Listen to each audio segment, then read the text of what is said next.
آج کل جو ہے وہ جیسا کہ ساری دنیا کو اس وقت جس خطرے کا شدت سے احساس ہے، وہ خطرہ یہ ہے کہ انسان کا مستقبل کیا ہے۔ تو مطلب اس وقت دنیا میں اس سے زیادہ فکر مند کر دینے والا موضوع کوئی اور نہیں ہے ساری دنیا میں۔ تو لیکن جہاں اس کا احساس نہیں ہے اس موضوع کا یا اس اندیشے کا، وہ ہم ہیں۔ تو ہمیں اپنے فرقے کی بقا چاہیے، اپنے خاندان کی بقا چاہیے، اور یعنی ہمارے مفادات، ہماری فکریں، ہمارے اندیشے اور ہماری امیدیں یہ انسانی سطح کی نہیں رہ گئی ہیں۔ دنیا کی مجموعی تہذیبی، اخلاقی، مذہبی اور علمی یہ ساری بڑی بڑی روایتیں ایک ساتھ ہو کر اس خطرے کو بھانپنے اور اس خطرے کو بھانپ رہی ہیں اور اس سے محفوظ رہنے کے راستے ڈھونڈ رہی ہیں کہ انسان کی بقا کیسے ممکن ہے۔ یہ جو موجودہ سائبر ایج ہے، یہ ٹیکنالوجی وغیرہ جو ہے، یا اے آئی خصوصاً، اور اس کے بعد جینیٹک انجینئرنگ وغیرہ، جو کئی موضوعات ہیں جو اپنا بالکل مختلف ہونا ثابت کر چکے ہیں اپنے دور طفلی ہی میں۔ تو ان کی موجودگی میں کیا انسان انسانی خصائص کا حامل رہ جائے گا؟ کیا انسانی ذہن کسی کام کا رہ جائے گا؟ کیا ہمارا جو شعور ہے وہ سوالات پہ چلتا ہے؟ کیا وہ سوالات جو ہیں وہ ہمارے شعور کی تحویل سے نکال کر مشین کے سپرد کر کے اس سے یقینی جواب حاصل کرنے کی روایت پیدا ہو جائے گی؟ تو اس طرح کے بہت سارے ایشوز ہیں۔ تو اس میں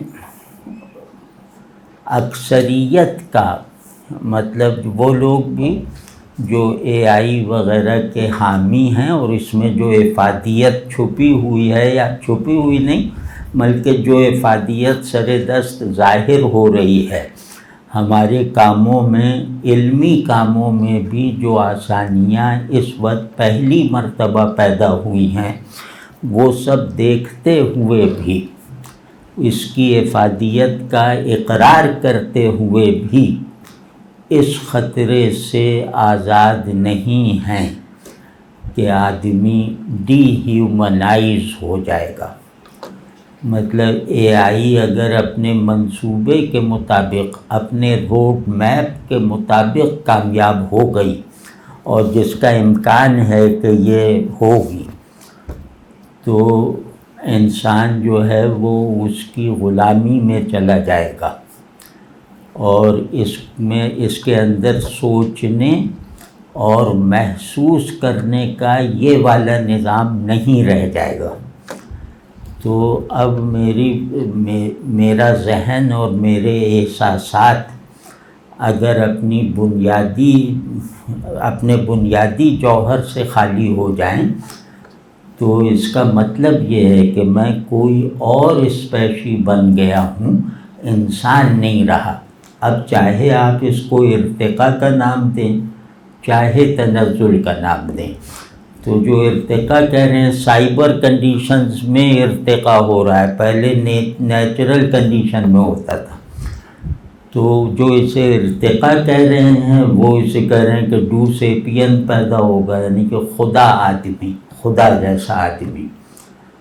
اور جو اسے مطلب زوال سمجھ رہے ہیں یا اسے خطرناک جان رہے ہیں، وہ یہ کہتے ہیں کہ نہیں، آدمی ڈی ہیومنائز ہو جائے گا، یعنی انسان ہونے سے دستبردار ہونے پر مجبور کر دیا جائے گا اے آئی پر انحصار کے نتیجے میں، یعنی مشین پر ڈپینڈنس کے نتیجے میں انسان کا اپنا جو کوگنیٹیو سیلف ہے، اس کا جو پروسیسنگ، وہ کانشیس پروسیسنگ کا نظام ہے، یہ سب کچھ مفلوج ہو جائے گا۔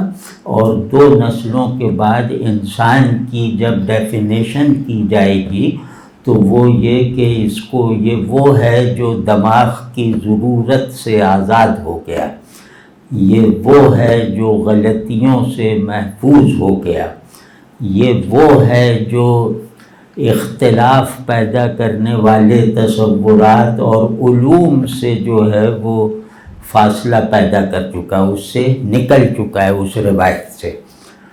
تو ڈیفینیشن پھر اس طرح کی ہوا کرے گی۔ تو جیسے آج ہے نا کہ انسان ایک تھنکنگ بینگ ہے، انسان ایک بلیونگ سیلف ہے، انسان ایک سوشل اینٹیٹی ہے، سماجی وجود ہے، یہ ساری چیزیں منہا ہوں گی۔ اور اس کے منہا ہونے میں زیادہ دیر نہیں ہے، مطلب تاریخ میں 70-80 سال کوئی لمبا وقفہ نہیں ہوتا۔ تو لیکن یہ کہ اگر اس پہ کوئی چیک ابھی سے نہ وہ ہوا تو یہ نتیجہ نکل کر رہے گا۔ اور دوسرے یہ کہ انسان جینڈر ہے، جینڈر ہونے کا مطلب ہے کہ انسان جینڈرز رکھنے والی اسپیشی ہے، ہر بایو اسپیشی کی طرح۔ تو جو بایو جینڈرز ہیں وہ جو قانونی قدرت ہے، مطلب ہر مخلوق میں کے جو بایو جینڈرز ہیں وہ 2 ہوتے ہیں۔ تو وہ جینڈرز جو ہیں وہ اب 50-60 تو اب ایجاد ہو چکے ہیں، یعنی جینڈر جو کرائسس آیا ہوا ہے تو 50-60 جینڈرز اس وقت موجود ہیں، اور ان پر اصرار کیا جا رہا ہے کہ ان کی بایو اسٹرکچرنگ بعد میں ہوگی، پہلے ہم اپنے ذہن کو اس بات پہ تیار کر لیں کہ ہم اس جینڈر سے منسوب ہیں۔ تو جب ہم اپنے ذہن کو تیار کر لیں گے، اپنے لیے جینڈر چوز کر لیں گے، تو اس چوائس کے نتیجے میں اس جینڈر کی بایو اسٹرکچرنگ، مطلب اس جینڈر کا جسمانی ہو جانا، یہ بھی آسانی سے ممکن ہے۔ اور یہ بھی ابتدائی طور پر ان لوگوں نے ثابت کر دیا ہے، مطلب اورینٹیشن وغیرہ کے جو مسائل پیدا ہوئے ہیں اس دور میں، یہ مسائل واقعی جینوین ہو گئے ہیں۔ مطلب یہ کہ ذہن کو اتنا کیپچر کر لیا ہے، اپنے اوپر اپنی بائیولوجی میں جو ہے وہ نقب لگانے اور اس میں اپنی مرضی کا جینڈر منتخب کرنے کے اتنے زیادہ مواقع مل گئے ہیں، پیدا کر دیے گئے ہیں کہ اب آدمی اپنی خوشی کے لیے اور ایک خاص تصور آزادی کے مطابق اپنی آزادی انجوائے کرنے کے لیے اب وہ ٹرانسجینڈر ہے۔ ٹرانسجینڈر کا مطلب صرف وہ نہیں جو اخباروں میں ہوتا ہے، ٹرانسجینڈر کا مطلب ہے کہ ہر جینڈر اس کے لیے یکساں ہے، وہ جو جینڈر چاہے اختیار کر لے۔ تو اور اس کو طرح طرح سے کور دیا جا رہا ہے، قانونی، معاشرتی، اخلاقی اور علمی۔ تو اب جیسے یہ بہت سے ملکوں میں یہ ہو گیا ہے کہ آج آپ اپنا نام مرد کے خانے میں لکھوائیں، کل عورت کے خانے میں لکھوا دیں۔ تو مطلب اس سب کو آپ ذرا سا، کاش ہم لوگ ان خطرات کو جن میں ہم مبتلا ہو چکے ہیں، مطلب ہم یہ نہیں ہے کہ ہم کوئی بہت دور بیٹھے ہوئے ہیں اور یہ ساری تبدیلیاں ہماری سرحدوں سے باہر آ رہی ہیں، اب بالکل نہیں۔ اب یہ سب مسائل ہمارے مسائل بن چکے ہیں، اور وہ بعض قدغنوں کی وجہ سے، بعض خوف کی وجہ سے ابھی پوری طرح سامنے نہیں آ رہے. یعنی یہ اس ایک سیوریج کا ڈھکن ہے، یہ جس دن اٹھ گیا تو ہمارا حال ان سے زیادہ برا ہے جو ان سب چیزوں کے بانی ہیں. تو اب اس میں ایک جینڈر ایشو پیدا ہوا. جینڈر ایشو میں اس طرح کی جو تخریب کاری ہے یہ بھی گویا ڈی ہیومنائزیشن ہے نا. میں ہیومن ہوں، اس میں میرا مرد ہونا شامل ہے. فلاں ہیومن بینگ ہے، اس میں اس کا عورت ہونا شامل ہے. ٹھیک ہے نا. یعنی کہ جو فوری طور پہ یہ جو انسان، الانسان، دا مین یا ہیومینٹی، اس کے جو فوری اطلاقات ہیں یہ دو ہیں. اور تیسرا ایک اطلاق ہے جو شروع سے چلا آ رہا ہے. تو اس کو کمی اور مجبوری سمجھا جاتا ہے. اس کو تصور انسان کا حصہ نہیں بنایا گیا کبھی بھی. وہ جو تھرڈ جینڈر ہے وہ ہمیشہ سے ہے، لیکن جب انسان کیا ہے کہا جاتا ہے، انسان بایولوجیکلی کیا ہے، یہاں تک جو سب سے ابتدائی درجہ ہے، تو وہاں اس جینڈر کی رعایت کیے بغیر انسان کے بایو بینگ ہونے کے خصائص بیان کیے جاتے ہیں. وہ میڈیکل سائنسز ہوں یا سوشل سائنسز ہوں، دونوں میں. تو یہ ایک جیسے اسٹینڈرڈ ایک روایت تھی، اور یہ ہماری آدمیت کا ایک دھارا ہے جو پہلے آدمی سے چل رہا ہے اور آج تک تو چلتا آ رہا ہے. یہ ہماری آدمیت کا دھارا ہے جس میں ذہن کی ایک خاص تعریف ہے، احساسات کی ایک خاص جگہ ہے، اور اس طرح تخیل ایک بہت ضروری ایلیمنٹ ہے اس ڈیفینیشن آف مین کا. بلیف سسٹم اس کا بہت ضروری عنصر ہے.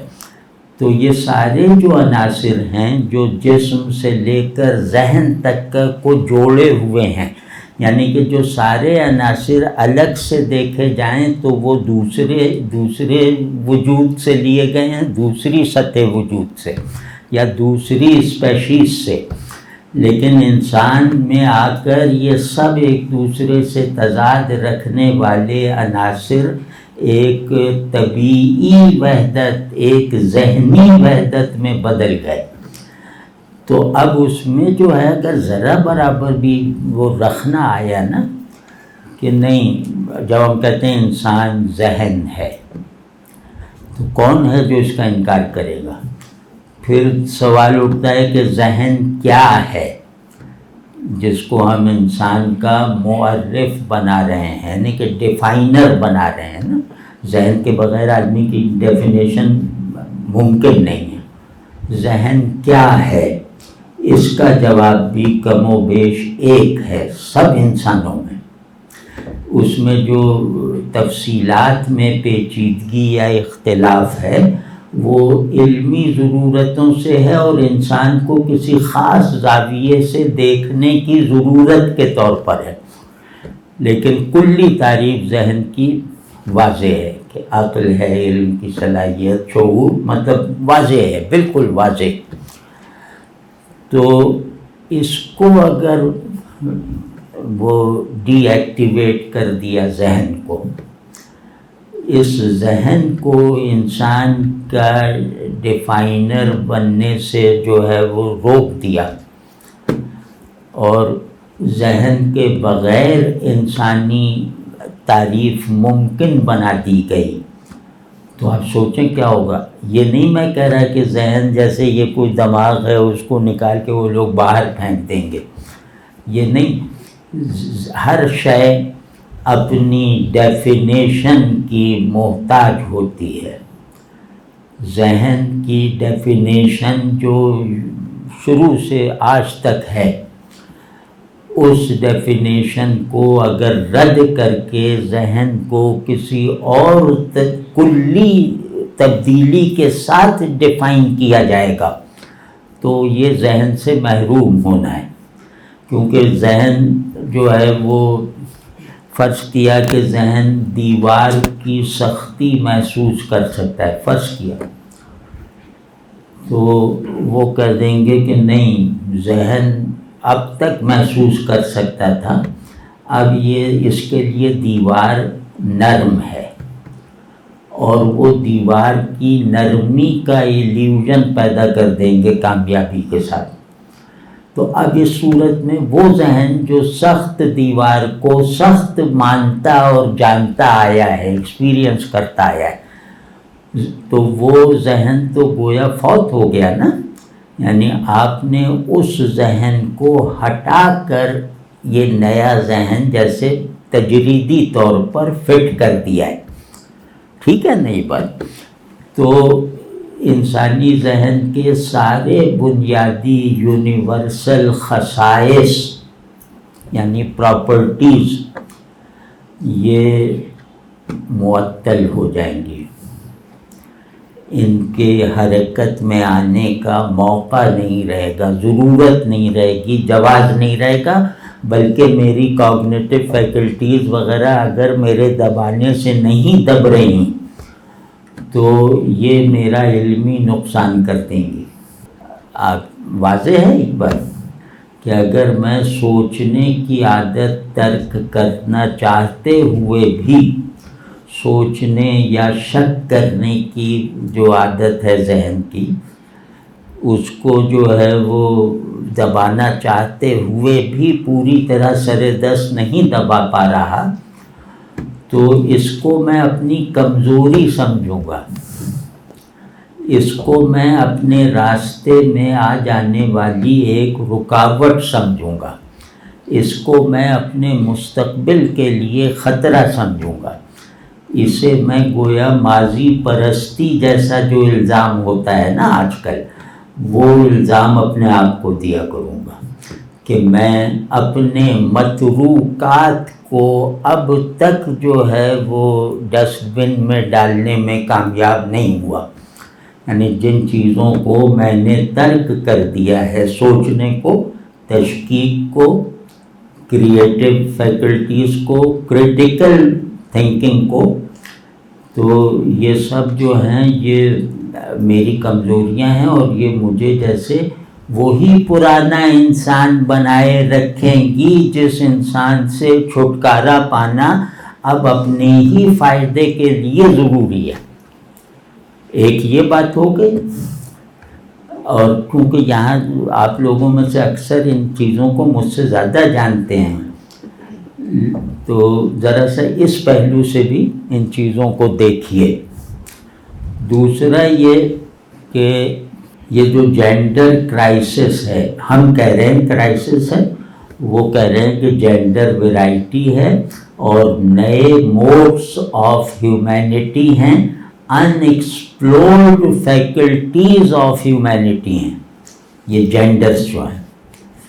تو اب جو دل چاہے اختیار کر لو، مطلب اب اس پر ان کے یہاں بڑا فلسفہ لکھا گیا ہے، ہماری طرح نہیں کہ وہ فیمنزم جو ہے وہ بریزیئر کو جھنڈا بنا کے بس فارغ ہو جاتے ہیں، وہاں بہت بڑا لٹریچر لکھا گیا ہے، بہت سنجیدہ۔ جوڈتھ بٹلر وغیرہ کو آپ پڑھیں تو آپ کے موجودہ فلسفے کے اساتذہ اس کے اہل نہیں ہیں پڑھنے کے بھی، تو وہ جیسے اس کی ماں ہے تو اور زندہ ہے ابھی مانچسٹر میں، تو اس نے دیکھے کتنی، میرا خیال ہے 15-16 کتابیں لکھی، فیمنسٹ ہے، اور اس پہ اور خاص طور پہ جینڈر ایشوز پہ۔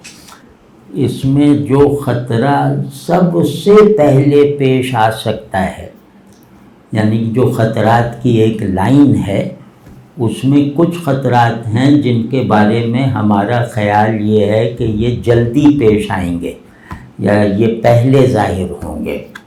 ان میں سے ایک خطرہ ہے کہ میرج انسٹیٹیوشن ختم ہو جائے گا۔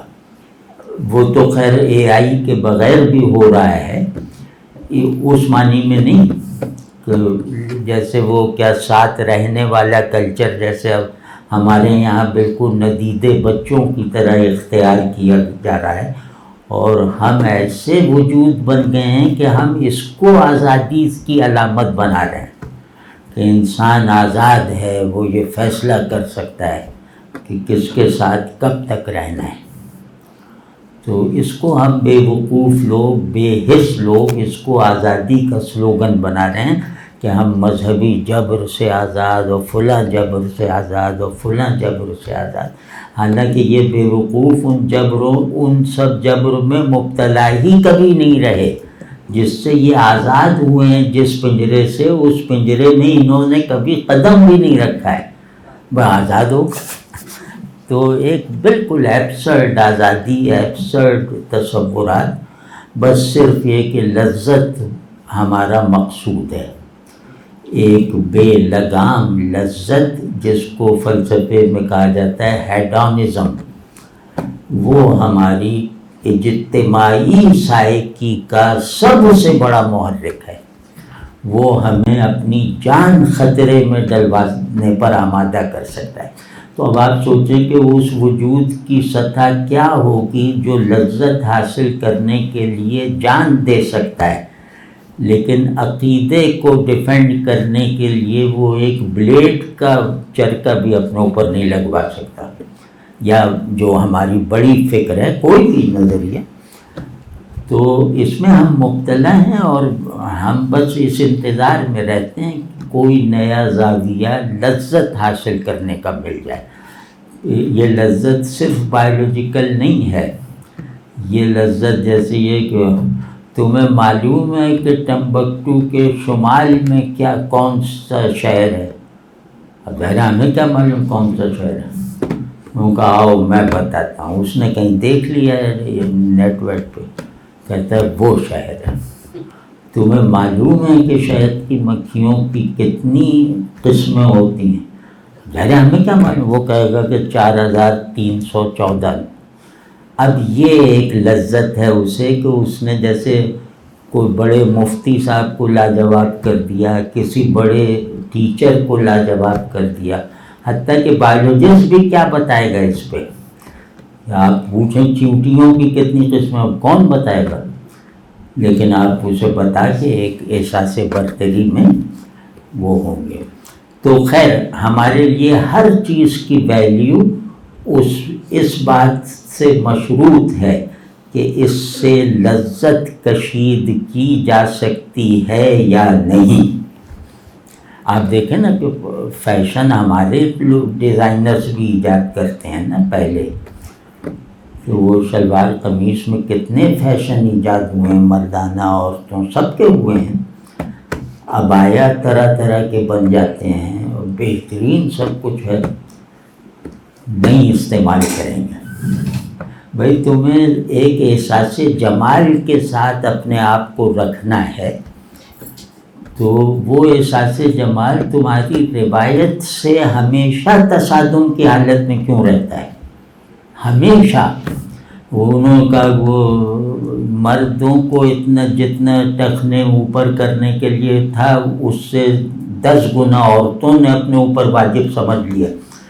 تو اب یہ سب چیزیں کیا ہیں؟ یہ ہمارے اندر سے تھوڑی اٹھی ہیں۔ تو وہ اس قوم پر مطلب فاتحہ پڑھنے کو دل چاہتا ہے جس کے اسباب خرابی بھی امپورٹ کیے جاتے ہیں۔ تو مطلب جو اپنے زوال کو مکمل کرنے کے لیے بھی غیروں کی محتاج ہے۔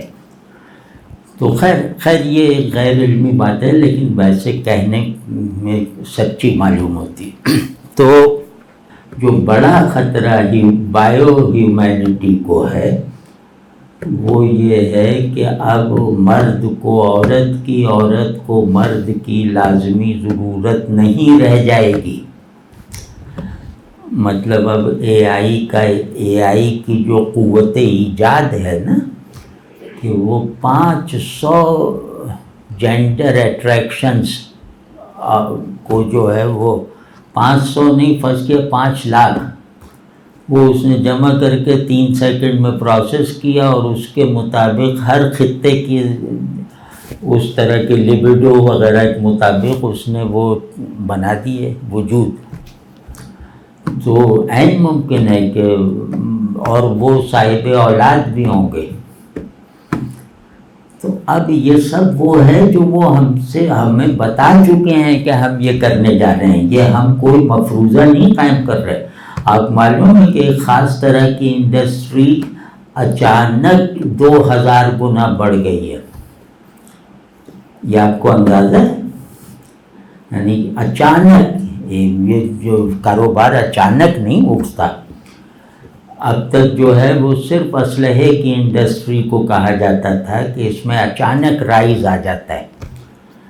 اب اس انڈسٹری کو رائز آ گیا جو آپ کی بایو سیٹسفیکشن کے تک کی جو وہ ضرورتیں ہیں ان کے پورے تصور کو بدل کر آپ کو ہمیشہ کے لیے آزاد کر دے گا. یعنی آپ کی بایو چوائسز کو لامحدود کر دے گا اور زندہ آدمی سے زیادہ کورسپونڈنگ مصنوعی آدمی بنائے گا جس میں احساسات کا اظہار بھی ہوگا. تو اب آپ سوچئے کہ ان سب میں ہم اگر دیکھیں تو یہ جیسے جیسے وہاں ہوتا جائے گا وہ اپنی دوا یا اپنی پہلی جو پروڈکشن ہے اس میں وہ استعمال ہم پہ ہوگی. ہم اب اس دنیا میں اس طرح کے رہ گئے ہیں کہ جو بھی اس طرح کا عمل ہوگا وہ پہلے ہم پر آزمایا جائے گا کہ کتنا کامیاب ہو گیا، تو اس کے بعد وہ پھیلاتے ہیں. تو یہ جو 2 خطرے ہیں، خطرے کئی نوعیت کے ہیں، لیکن اب آپ لوگ زیادہ تر نوجوان ہیں، آپ کو ایک کیریئر بنانا ہے اور ہر نوجوان کو اوپر ذمہ داری ہے کہ وہ اجتماعی وجود بننے میں کامیابی حاصل کرے. ہر نوجوان پر لازم ہے کہ وہ معاشرے کی اسٹرکچرنگ میں اپنا کردار پہلے پہچانے اپنی صلاحیت کے مطابق اور اس کو عمل میں رکھے اپنی تعلیم سے بھی زیادہ. تو اس خوش فہمی میں ہم کہہ رہے ہیں کہ اب آپ لوگ آگے چل کے کچھ کریں اور خدا کے لیے کچھ کریں. یہ مطلب اس میں کوئی نہیں بچے گا جب تک آپ پہلے سے حساس نہیں ہوں گے. اس وقت اے آئی کے پاس ایک چیز کا توڑ نہیں ہے اور انہیں مایوسی ہے اس طرف سے کہ ہم اس دروازے کا تالا نہیں توڑ سکتے. وہ ہے پیشن.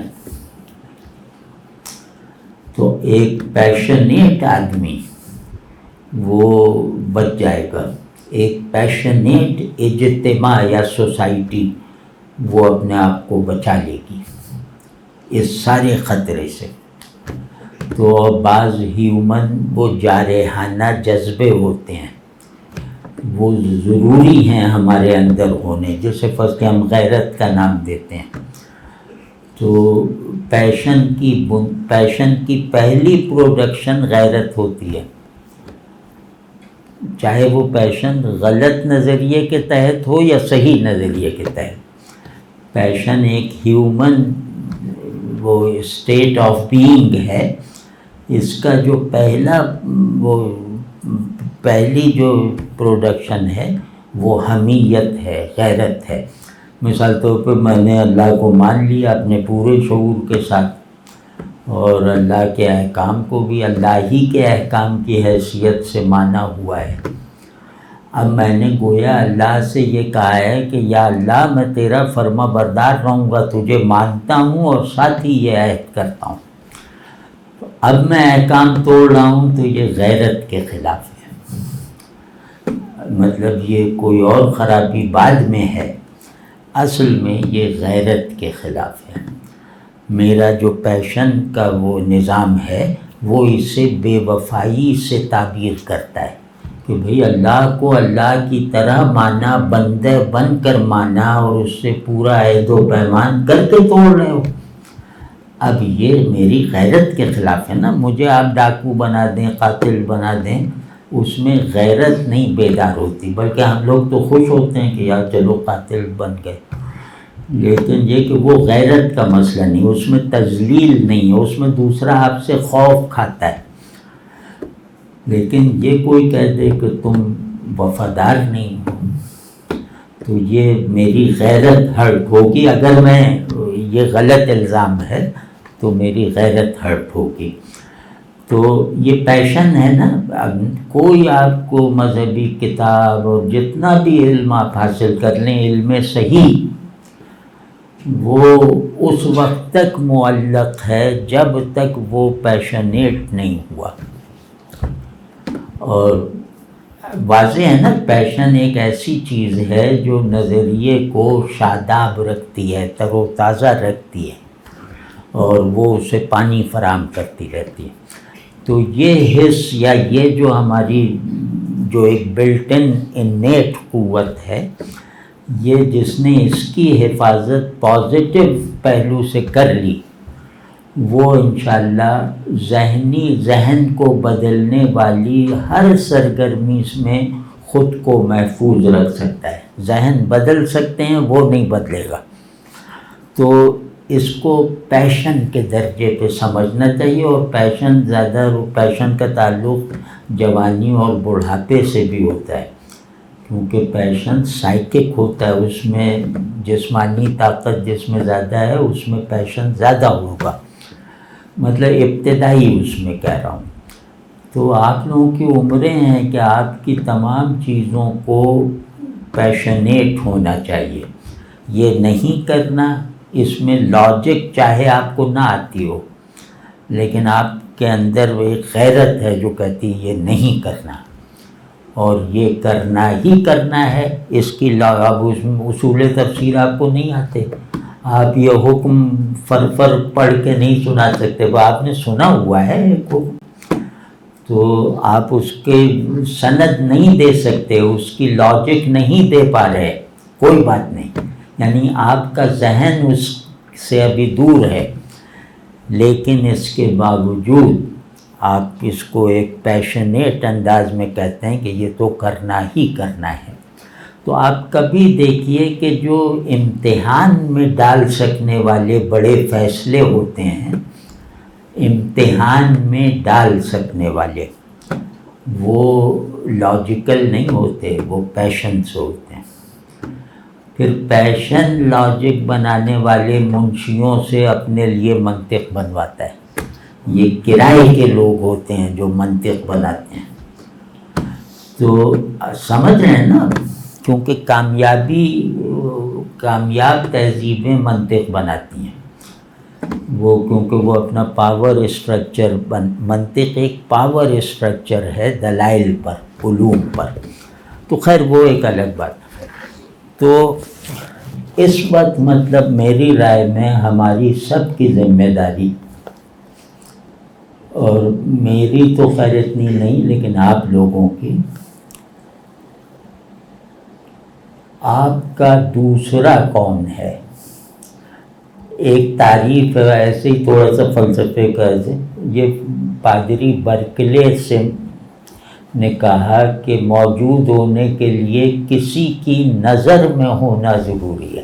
یہ بہت زبردست آرگومنٹ ہے، مطلب اتنا بڑا آرگومنٹ مطلب دور جدید میں مذہبی فکر نے نہیں پیدا کیا، کہ موجود کون ہے؟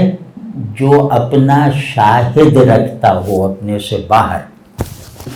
اسی کو اقبال نے وہ ورثیفائی کیا ہے جاوید نامہ میں، کہ شاہد کہ در بر وجود خویش سے شاہد طلب، وہ کہ اپنے ہونے پر کہ تم موجود ہو 3 گواہ ڈھونڈو۔ پہلا گواہ کیا ہے؟ شاہد اول شعور ذات خویش، نہیں،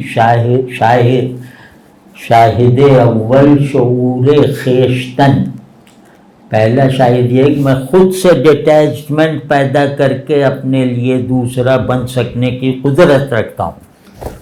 تو پہلا تو یہ کہ خودی والے ہو یا نہیں ہو، یہ اقبال کا اجتہاد ہے. دوسرا ہے کہ شاہد ثانی شعور دیگرے، کہ دوسرا گواہ وہ ہے، تمہارے موجود ہونے کی دوسری گواہی اس بات پہ ہے کہ تمہارا کوئی دوسرا ہے یا نہیں، یعنی تم بھی کسی کے وجود پر گواہی بننے کے لائق ہو. پھر تیسرا ہے کہ شاہد ثالث شعور ذات حق، کہ تیسرا تمہارے موجود ہونے کا ثبوت یہ ہے کہ تم اللہ کو مانتے ہو. تو ان دونوں میں تو خیر یہ اقبال کے وہ ہیں. برکلے کہتا ہے کہ کسی کی نظر میں ہونا، تمہارے موجود ہونے کا گواہ کون ہے. اور پھر اسی بات کو وہ بڑھاتا ہے اور کہتا ہے کہ پورا یونیورس یا میٹا ورس جو چاہے نام دے دیں آپ، یہ جو اربوں نوری برس کے فاصلے رکھنے والی کائنات، ظاہر ہے اس کا کون دوسرا شاہد ہے. پوری کائنات وجود واحد ہے نا، یعنی کوئی کثرت ایسی نہیں، کوئی پھیلاؤ ایسا نہیں، کوئی نمبرز ایسے نہیں جو ایک میں ضم نہ ہو سکیں. تو سب وحدت ہی کثرت کو معنی دیتی ہے. تو اب کائنات تو بہت بڑی پھیلی بھی اور یہ وہ، لیکن اس کو آپ کہہ دیں کائنات، اس کا نام رکھ دیا تو وہ وحدت اسمی ہے. اور آپ نے کہا وجود، تو یہ وحدت وجودی ہے. مطلب پوری کائنات جتنی بھی بڑی ہو سب اس میں آ گئی نا. تو اس جہاں پہنچ کے برکلے کا یہ آرگومنٹ معنی پیدا کرتا ہے کہ اس کائنات کا مجموعی طور پر ایک شاہد ہے. شاہد بمانی دیکھنے والا، تو وہ خدا ہے. ورنہ تو یہ کائنات موجود ہی نہیں، وجود کو کوالیفائی ہی نہیں کرتی کہ اس کو کوئی دیکھنے والا اس سے باہر نہیں. اس سے باہر کو یاد رکھیں کہ اس سے باہر نہیں ہے. تو خیر وہ جو ہے آپ لوگوں کو بھی جیسے کچھ ایسی باتوں کو بہت ذمہ داری اور سنجیدگی کے ساتھ سوچتے رہنا چاہیے جن میں کوئی ذاتی منفعت نہ ہو، جو مارکیٹ سے آپ کو نکالے.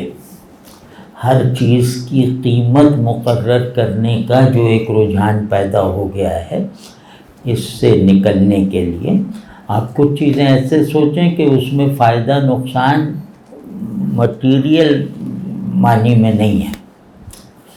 تو اس میں ایک یہ کہ پہلے ہر آدمی جیسے اپنے آپ سے پوچھے کہ میرا دوسرا کون ہے برکلے کے معنی میں. تو مطلب یہ کہ یا تو آپ بہت خوش ہو جائیں گے یا پھر آپ کو افسوس ہوگا. تو خوش ہو جائیں تو اس خوشی کو بڑھائیں، اور افسوس ہو تو اس افسوس کو گھٹائیں. تو اسی طرح دوسرا سوال یہ کہ آپ بھی کسی کے دوسرے ہیں. رسول اللہ صلی اللہ علیہ وسلم کے ساتھ جو غار ثور کا واقعہ ہے نا، ثانی اثنین، برکلے کی اس تعبیر کی روح سے دیکھیں تو سیدنا ابو بکر کی ایسی فضیلت ثابت ہوتی ہے جو ممکن ہی نہیں رہی کسی کے لیے. وہ سچویشنل بھی ہے، وہ بھی کہ ایک کا دوسرا، دو میں سے ایک، دو کا ایک، دو میں سے ایک نہیں، دو کا ایک. وہ رسول اللہ صلی اللہ علیہ وسلم کے دوسرے ہیں، رسول اللہ صلی اللہ علیہ وسلم ابو بکر کے دوسرے ہیں. تو جس کا دوسرا پن شیئرڈ ہو دونوں میں، وہ بس آتھینٹک بینگ ہے، ثابت ہے نا. جیسے کہ اللہ کی نظر میں ہونا، اللہ کو نظر میں رکھنا، اگر یہ سچویشنلائز ہو جائے تو آپ نبی کے برابر کے ہیں. مطلب پھر وہ نبی ہے جس کے ساتھ یہ واقعہ ہے. تو آپ کس کے دوسرے ہیں؟ مطلب آپ اپنے والد کے دوسرے ہیں، بہت اچھا۔ تو اب اسی میں دیکھ لیجئے ایک سماجی ادرنیس ہوتی ہے نا، تو سماجی جو وہ ادرنیس ہے، معاشرت میں کسی کا دوسرا ہونا، وہ خاندان سے اسٹارٹ کر دیں کہ میں تو اپنے والد کو دوسرا بنانے میں کامیاب ہو گیا، لیکن کیا ان کا دوسرا بننے میں کامیاب ہوا ہوں؟ اپنی والدہ، بھائی بہن، جو بھی رشتے ہیں گھر میں، تو دوسرا کون ہے جو آپ کے اندر ایک مسلسل خیال، ایک مسلسل فیلنگ کی طرح ہے، وہ یعنی میں اور میرا دوسرا، یہ ایک ساتھ اور ایک جیسے یاد آتے ہیں، سمجھ گئے نا؟ تو یہ کر کے دیکھیے، اسی پہ دوسرے کی سطح بڑھاتے جائیے، تو وہ بڑھانے کا عمل ہوگا معاشرت میں کہ اب یہ پڑوسی میرا دوسرا ہے۔ اب پھر رفتہ رفتہ تو جو سوشل انجینئرنگ ہوتی ہے نا، وہ ایسے افراد کی فکر اور عمل کے نتیجے میں ہوتی ہے جنہوں نے معاشرت کا یہ اصول دریافت کر کے اس کو جیسے منوا لیا ہو، اس کو نتیجہ خیز بنا دیا ہو کہ ہر سماج میں موجود ہر شخص ایک کا دوسرا ہے، دو کا ایک ہے، دو میں کا ایک ہے۔ تو اب دیکھیں یہ بات فی الوقت خود مجھے کہتے ہوئے بھی جیسے سائنس فکشن کی طرح لگ رہی ہے کہتے ہوئے، لیکن یہ کہ اس پہ عمل مطلب رسول اللہ صلی اللہ علیہ وسلم نے کیا فرمایا کہ پڑوسی کے حقوق اتنے ہیں کہ مجھے اندیشہ ہوا کہیں ترکے میں بھی وارث نہ بنا دیں۔ اس سے کیا سیکھا ہم نے؟ وہ ہم میں سے نہیں ہے، جو اب ہم میں سے نہیں کا مطلب صرف مذہبی معنی میں نہیں ہے۔ آپ صلی اللہ علیہ وسلم جب فرمائیں کہ وہ ہم میں سے نہیں ہے تو اس کا مطلب ہے کہ وہ ہم جیسا نہ بندہ ہے نہ ہم جیسا انسان ہے، واضح ہے نا؟ تو وہ جو ہمارے بڑوں کی عزت نہ کرے اور ہمارے چھوٹوں پر شفقت نہ رکھے۔ اب کتنا سادہ سا اصول ہے۔ اب آپ ذرا سا باہر نکل کے یا تو آپ کو کوئی بڑا دکھائی دے گا یا چھوٹا دکھائی دے گا، تو اب آپ اس کو پورا کریں اس مطالبے کو، یعنی آپ صلی اللہ علیہ وسلم کے جماعت میں رہنے کی شرط معاشرتی توازن میں اپنا کردار ادا کرنے سے مشروط ہے، تو اس کو کوئی اہمیت ہی نہیں دیتا۔ اور پھر یہ صرف مسلمان اور مسلم معاشرہ نہیں ہے، دنیا میں کوئی بھی معاشرہ یونیپولر نہیں ہو سکتا، مطلب ایک ہی عقیدے، ایک ہی خیال والوں کا معاشرہ جسے کہتے ہیں سوسائٹی، وہ نہیں ہو سکتی۔ تو جو بھی اس معاشرے یا اس ریاست کا رکن ہے، وہ اس معاشرت کی تعمیر میں کسی بھی دوسرے کے برابر کا حق رکھتا ہے، وہ اس معاشرت سے فائدہ اٹھانے کا کسی بھی دوسرے کے مقابلے میں برابر کا حق رکھتا ہے، اس کے پاس وہ سب آزادیاں ہیں جو معاشرے نے سب کو دے رکھی ہیں۔ تو یہ ایک پہلو ہے۔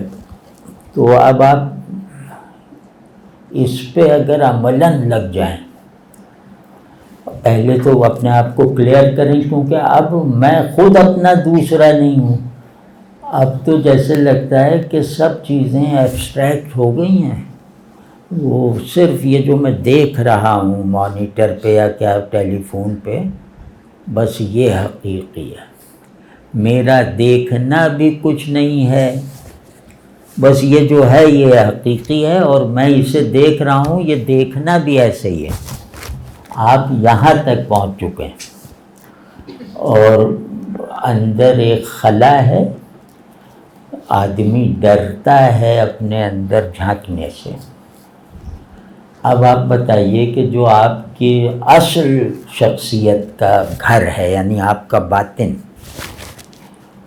آپ اس کے اندر جھانکنے کی ہمت نہیں کر پاتے، کیونکہ آپ کو پہلے سے پتہ ہے کہ کیا دکھائی دے گا۔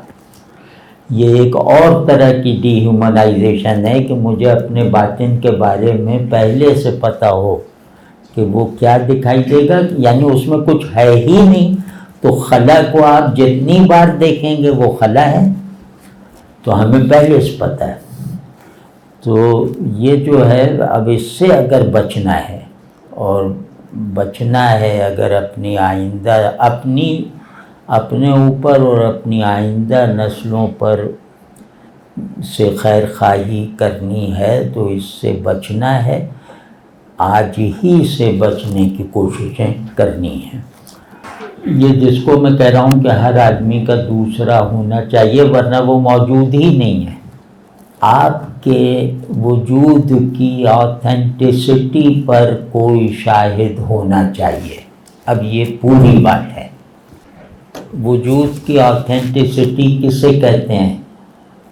کہ جو اپنے تصور وجود پر پورا اترتا ہو، ایک تصور ہستی کو اپنی ڈیفینیشن بنا لینے کے بعد اس تصور پہ عملاً اور احوالاً پورا اترتا ہو، یعنی پورا اترنے کی طرف ہو۔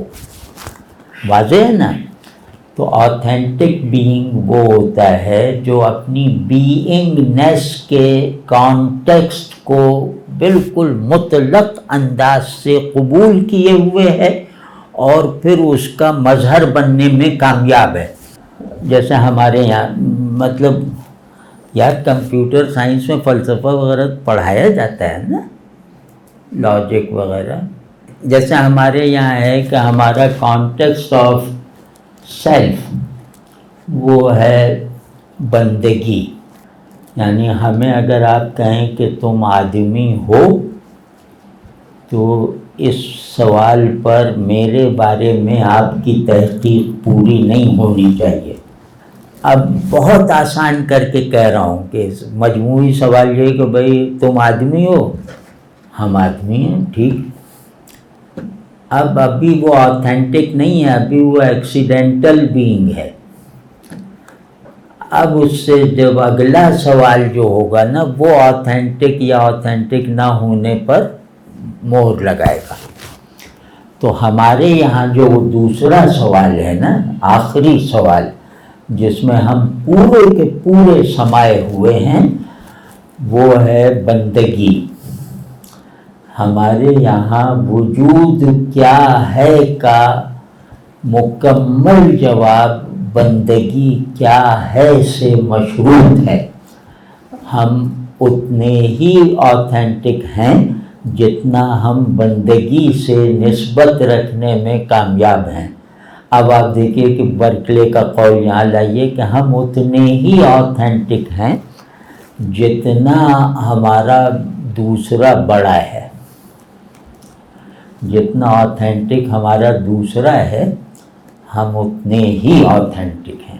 تو یہ بندگی کا لفظ اس کو کیٹر کرتا ہے کہ ہمارا دوسرا وہ ہے کہ اس کے سامنے پوزیشن اس کا ہر دوسرا اس کا بندہ ہے، اس کی مخلوق ہے۔ واضح ہے نہیں بات؟ تو اب یہ دیکھیے کہ آپ سوال ابھی کیا بنایا تھا، دوسرا ابھی بنایا تھا نا ایک سوال، تو وہ ارے یار جب سوال ہی یاد نہیں تو غور کہاں سے کریں گے۔ ایک تو یہ کہ آپ کا دوسرا کون ہے۔ تو اب جناب اس پہ عمل کریں اور اپنی زندگی کو بہت زیادہ تجریدی اور بایو سینٹرڈ نہ بنائیں۔ آج کل کی زندگی نوجوانوں کی یا تو بالکل ایبسٹریکشن میں ہے۔ ایبسٹریکشن کا مطلب ہے کہ بالکل سن ہیں اعصاب و سب چیزیں، بس آنکھیں دیکھے چلی جا رہی ہیں، کان سنے چلے جا رہے ہیں، اس کے پیچھے کوئی عمل اس کے دماغ میں ٹرانسلیٹ نہیں ہو رہا، یا وہ اس پہ فیصلہ نہیں کر پا رہا، یا اس کو معلوم ہی نہیں کہ میں اس سے اٹیچمنٹ میں ہوں یا ڈیٹیچمنٹ میں ہوں۔ تو جہاں اٹیچمنٹ اور ڈیٹیچمنٹ کا احساس معدوم ہو جائے یا کمزور پڑ جائے تو وہاں تو کچھ بھی نہیں رہ گیا نا، وہاں تو آپ بھی معدوم ہیں۔ تو اس کے لیے ہمارے یہاں جو اصطلاحیں استعمال ہوتی ہیں وہ ہے کہ آدمی حس سے تعلق سے عاری اگر ہو جائے تو وہ آدمیت سے خالی ہو جاتا ہے۔ علم نہ ہو آدمی رہ سکتا ہے، طاقت نہ ہو آدمی رہ سکتا ہے، لیکن تعلق کا احساس نہ ہو تو آدمی نہیں رہ سکتا، یعنی دوسرا اگر نہیں ہے تو آپ بھی نہیں ہیں، یہی مطلب ہوا نا۔ تو معاشرت کو اس اصول پر چلائیں، اور آپ یار کیسے کہوں، وہ کوئی ہے جیسے بھائی ہے، بہن ہے، بیوی تو خیر ہوتی ہی ہے اس میں نہیں، لیکن دیکھیں آپ شاید وہ بھی نہ رہے کہ جو آپ کے بیک ٹو دا مائنڈ موجود رہتا ہے۔ جیسے اس کی ایک میں مثال، عملی مثال اب دیتا ہوں کہ میں جب نوجوان تھا تو دوستوں سے طے ہوتا تھا بس سٹاپ پہ ملنا، کیونکہ وہ فون وغیرہ تو وہ لینڈ لائن فون نہیں ہوتا تھا، تو کہ بھائی فلاں وقت تم فلاں بس سٹاپ پہ پہنچ جاؤ۔ تو مجھے بارہا کا تجربہ ہے کہ بعض مرتبہ بس لیٹ ہو جائے، یا ظاہر وہاں کون سا اچھا نظام تھا، تو وہ جو انتظار کا وقت ہے وہ جس شدت سے محسوس ہوتا تھا اور جس طرح ہر چیز بھول جاتی تھی کہ کب آئے گا وہ، ایک بے چینی، ایک اضطراب، ایک اشتیاق، اور پاگل پن کی حد کو چھوتا ہوا، یہ آج ہے۔ یہ عام دوستوں کی بات کر رہا ہوں، اور ایسے ہمارے دوست 100 تھے جن کے انتظار میں یہ کیفیت ہوتی تھی، وہ بھی نہیں کہ کوئی بہت وہ عاشقانہ تعلق ہو، بس دوست ہیں۔ تو اب آپ سوچیں کہ جیسے دوست کوئی اچانک آ گیا اور میں کوئی بھی کام کر رہا ہوں، یا میرا دوست کسی بھی ضروری مصروفیت میں ہو، وہ فوراً اس طرف وہ چھوڑ کر اور بس مجھ میں یا میں اس میں مگن ہو جاتے تھے۔ پھر آنے والا تھوڑی دیر بعد یاد دلاتا تھا کہ ابھی یہ کیا کر رہے تھے، دیکھ لو نقصان نہ ہو جائے۔ مجھے یاد نہیں آتا تھا اپنا کام۔ وہ جیسے مصحفی کا شعر ہے، یہ ہماری زندگی تھی کہ تیرے بیٹھے، یعنی تو سامنے بیٹھا ہو، تیرے بیٹھے جو ہمیں یاد بھی آیا کوئی کام، ہم نے موقوف اسے وقت دیگر پر رکھا، ہم نے اسے ٹال دیا۔ تو آج آپ لوگ اس لائق ہیں کہ موبائل فون ادھر رکھ دیں آف کر کے، اور یعنی اب تو ایک آدمی ہے، اس کا بچہ 20 برس بعد پیدا ہوا ہے، دعائیں کر کر کے، عملیات کروا کے، وہ اگر آ جائے اچانک اس کے پاس، جب وہ فون پہ مصروف ہو تو اس کی آمد اسے بری لگتی ہے۔ تو اب آپ کے یہاں ایک ایسا وائرس ڈال دیا گیا ہے نا، جو آپ کی حس سے تعلق کے لیے جیسے قاتل کی حیثیت رکھتا ہے۔ آپ خود سوچ لیں کہ آپ کا کتنے لوگوں سے تعلق اس سطح کا رہ گیا ہے جسے آپ کہہ سکیں کہ یہ واقعی جینوین ہے، مطلب میں اس کے بغیر اپنا تصور نہیں کر سکتا۔ میرے 100 دوست ہیں، میں ان کے بغیر اپنا تصور آج بھی نہیں کر سکتا۔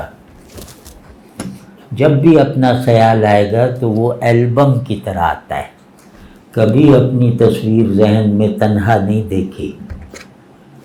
تو آپ لوگوں کو ہے یہ، اور یہ کوئی میں کوئی اسپیشل بینگ تھوڑی ہوں، سب لوگوں ایسے ہی تھے، سب لوگ جان دینے پہ ایک کا بہت بڑے خطرناک آدمی سے جھگڑا ہو گیا، وہ دھمکی دے کے آئے کہ دیکھ لوں گا اس کو، جو خطرناک آدمی تھا، تو میرے پاس آیا کہنے یا کچھ کرنا ہے، تو ہم دونوں پھر چلے گئے، اور وہاں جا کیا کرنا سوائے پٹنے کے، لیکن وہ یہ دیکھ کے وہ متاثر ہو گیا، وہ جو ہسٹری شیٹر وغیرہ، کہیں یار تم لوگ عجیب پاگل لوگ یعنی ہم تو گئے تھے کہ آ گئے لڑنے۔ تو اب یہ جو ناسمجھی کی باتیں آج کہو کسی سے تو کہے گا یار یہ پاگل لوگ تھے، تو نہیں، وہی ہوش کا زمانہ تھا، پاگل پن اب ہے۔ وہ مولانا روم کا شعر ہے نا، ایک شعر ہے، اس کا ایک مصرع ہے کہ خلق مجنوناً دو مجنون عاقل است، کہ یہ تم لوگ سب پاگل تم لوگ ہو، مجنون جو ہے وہ عقل مند وہ ہے، جنون نہیں ہے تو عقل نہیں ہے۔ جنون بمانی پیشن، پیشن جو ہے نا وہ عقل کو مردہ ہونے سے روکتا ہے، اس روح حیات ہے یہ۔ دیکھیں دوسرے کی دو کیٹیگریز ہیں، ایک دوسرا وہ ہے جو میں بن جاتا ہے تعلق کی شدت کی وجہ سے، میرا دوسرا، اس سے میری محبت یا تعلق ایسا ہے کہ میں خود بن جاتا ہوں وہ، ٹھیک ہے۔ تو ایک دوسرا وہ ہے جو کبھی میں نہیں بن سکتا، یعنی وہ کبھی انٹرنلائز نہیں کر سکتا میں اسے، اس کا پروناؤن چینج نہیں ہو سکتا، ٹھیک ہے نا۔ وہ سب کا ایک ہے، یعنی کہ کم از کم مسلمانوں کا وہ ایک ہے، وہ اللہ ہے۔ تو دوست میں بس ہاں یہ اچھا ہے، اس کا ایک پہلو اچھا ہے کہ دوست اچھا ہونا چاہیے، یعنی اخلاقی اعتبار سے اور ذہنی لحاظ سے۔ تو اچھے دوست ہزار مرشدوں سے بڑھ کر ہوتے ہیں، کیونکہ وہ برابری کے احساس کے ساتھ آپ کو بدل دیتے ہیں۔ مطلب آپ وہاں تسنع نہیں ہے نا، وہ میں جاؤں کسی بہت بڑے شیخ کی خدمت میں تو وہ اپنے مقام سے باتیں کر رہے ہیں، نصیحتیں کر رہے ہیں، تو وہ میں پوری طرح اسے قبول نہیں کرنے پہ مجبور نہیں ہو پاتا، لیکن اچھا دوست ہے وہ لڑ بڑ کے ادھر ادھر کر کے آپ کو مجبور کر دیتا ہے۔ تو اچھے دوست کی ریچ آپ کے اندر کسی بھی اور سے زیادہ ہوتی ہے۔ تو اگر ہم لوگ اچھے دوستی کے سرکلز بنانے میں بھی کامیاب ہو جائیں نا، تو یہ سوسائٹی اپنی روح میں کھل اٹھے گی۔ لیکن دوست اچھا وہ آپ کو کہے گا اے فون ادھر رکھو، جب وہ آئے نا تو آپ کہیں یہ سب کیا ادھر رکھو، اور آپ کو برا لگے یا اچھا لگے آپ اس کے پابند ہیں کہ ادھر رکھیں، آپ کبھی اس سے نہ کہہ سکیں کہ تم بعد میں آنا، یعنی میں شاہد کے بغیر رہ ہی نہیں سکتا، یہاں بیٹھا ہوں آپ شاہد ہیں، اکیلا ہوں اللہ شاہد، تو میرے ہونے کی حالت میں رکھنا نہیں آتا، تو جس کے ہونے کے فلو میں رکاوٹ نہ آئے وہ آتھینٹک ہے۔ تو پیشن کا ریوائول چاہیے ایک ریشنیل کے ساتھ، وہ نہیں کہ آدمی سڑک پہ فائرنگ کرنے لگے، انکسار، پروڈکٹیوٹی اور بہاریہ کیفیت کے ساتھ، پیشن کو بگولا نہ بنائے۔ وہ خیر یہ سب کریں گے رفتہ رفتہ، لیکن پیشن لیس ہونا ہمیشہ وجہ ہوتا ہے ذہنی زوال کی. ذہنی زوال وجہ نہیں ہے پیشن لیس ہونے کا. پیشن لیس ہم مطلب کیسے ہو گئے؟ ایک وجودی کیفیت ہے، یہ اس میں کیسے ہم پڑ گئے؟ نہیں، یہ سادہ نفسی کیفیت نہیں ہے. یہ اپنے ذہن کے بارے میں یہ یقین کہ حقیقت پا چکا ہے. اب اس حقیقت سے جو اس کی ایک قلبی، روحانی اور طبعی کارسپونڈنس شروع ہو جاتی ہے اپنے مین کانٹینٹ آف کانشسنس اور اپنی مین اسٹیٹ آف بینگ کی حیثیت سے، تو پھر پیشن بیدار ہوتا ہے. تو پیشن کی تعمیر میں ذہن شامل ہے، ضروری ہے، لیکن پیشن کے زوال پہلے ہوتا ہے، ذہن بعد میں. اس پہ اللہ چاہے تو اس پہ کبھی کلام کر لیں گے کسی اس کو تھیورائز کر کے کہ پیشن کیا. پیشن خواہش کی طرح نہیں ہے، پیشن احساس کی طرح نہیں ہے. پیشن ایک اسٹیٹ آف ایکسٹیٹک ریئلائزیشن ہے. اخلاص تعلق میں ہو تو اس میں کڑواہٹ زیادہ ہوتی ہے مٹھاس کے مقابلے میں، کیونکہ اچھا نتیجہ سخت تجربے ناگواری سے پیدا ہوتا ہے. کوئی اچھا نتیجہ ایسا نہیں ہے جس کو پانے کا راستہ خوشگوار ہو. بس آسان ہے. تو نہ بنے ایک دوسرے کو دلدل میں مزید دھنسانے والے. کوئی رکھیں آپ کو ہاتھ پکڑ کے نکالے اور وہ خود بھی اسی دلدل میں ہو، آپ کو بھی نکالنے کی کوشش کر رہا ہو، مجھے بھی کر رہا ہو، تو اور خود کو بھی کر رہا ہے. اب اس سے جو چیز حاصل ہوگی وہ بالکل مستقل ہوگی، نیچرل ہوگی، فطری ہوگی. ورنہ تو ہر آدمی کو اداکاری کرنی پڑتی ہے، میں مسٹر پرفیکٹ ہوں. اب جہاں بھی جاؤ وہ مسند پہ بیٹھ کے کہے گا یہ فیصلے سنا دے گا.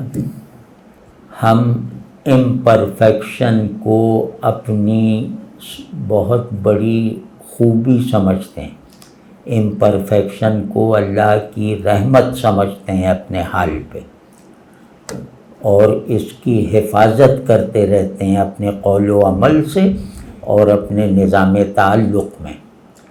تو خود غرض نہیں ہوتے. اور درگزر وغیرہ سب جو بنیادی بیسک ہیومن ویلیوز ہیں، یہ جب تک زندہ حالت میں نہیں ہوں گی نا تو کوئی عقیدہ، کوئی مذہب، کوئی تعلیم کچھ بھی نہیں اثر کرتی. آدمی بنو. بچوں کو اٹیچمنٹ کی تعلیم نہیں چاہیے، وہ ان کی گروتھ اٹیچمنٹ کے اصول پہ ہوتی ہے. بچے کو ڈیٹیچمنٹ سکھانی چاہیے، یعنی جہاں درکار ہے. تو وہ میرے ایک بہت آسان نسخہ ہے، بہت آسان. تو وہ ہے اسے سخی بنائیں، اور وہ چیزیں اگر توڑ دے کوئی گھر کی تو قیمت نہ بتائیں کہ ارے یہ تو اتنی مہنگی تھی، یا اس پر ڈانٹ وانٹ نہ کریں. ڈانٹنے کا نقصان کر دے تو بالکل نہ ڈانٹیں، بلکہ اس سے تسلی دیں. یا ڈانٹنا ہے تو یہ کہیں بھئی گلاس کی کرسیوں سے پیچھے ہٹو، پاؤں تمہارا زخم ہو جائے گا. اور اسے چیزوں کے انبار میں نہ رکھیں کہ یہ بھی لے آؤ، وہ بھی لے آؤ. وہ جیسے ایک ٹیلا سا ہے کھلونوں کا یا چیزوں کا، اس میں وہ دبا ہوا ہے. تو جسمانی حرکت کا جیسے ایک میڈیکل استعمال ہوتا ہے نا، اس طرح جیسے جسمانی تو فٹ بال کھیلے یہ وہ، خیر.